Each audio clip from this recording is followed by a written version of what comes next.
ভাবছিলাম যে কার্তিক করবে না, কার্তিক করবে, কোথায় করে নিয়ে যাবো? আমি নিয়ে যেতে পারবো না, আমার ওষুধ চলছে, এখানে পুজো হবে।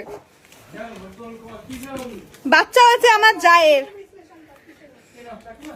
ওকে ভাই দেখায় কার্তিক এসছে, এটা চিঠি লিখে দিয়েছে কার্তিকের সাথে, চিঠি ফ্রি। বেশি মেনু নেই, fish fry, biryani, mutton chop, মিষ্টি। ও মিষ্টিতে আবার লিখেছে দই সন্দেশ রাজভোগ। ভালো ভালো, খুব ভালো।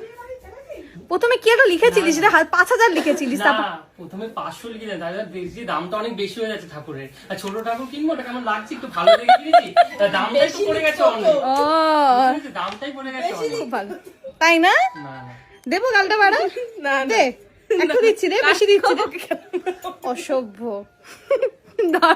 এই যে 1000 টাকা লিখেছিল বেচারা, 500 টাকা লিখে তারপর 1000 টাকা করেছে। 1000 টাকা কিন্তু দেওয়া হয়ে গেল, ঠিক আছে? বেশি করতে হতো, দেবো না একটা, এ আবার বলছে একটু বেশি করতে হতো।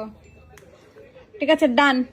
চলে যাচ্ছে, চলে গেছে, ঠিক আছে? কম লিখেছিস বলে বেশি খাওয়াবো তোকে আমি।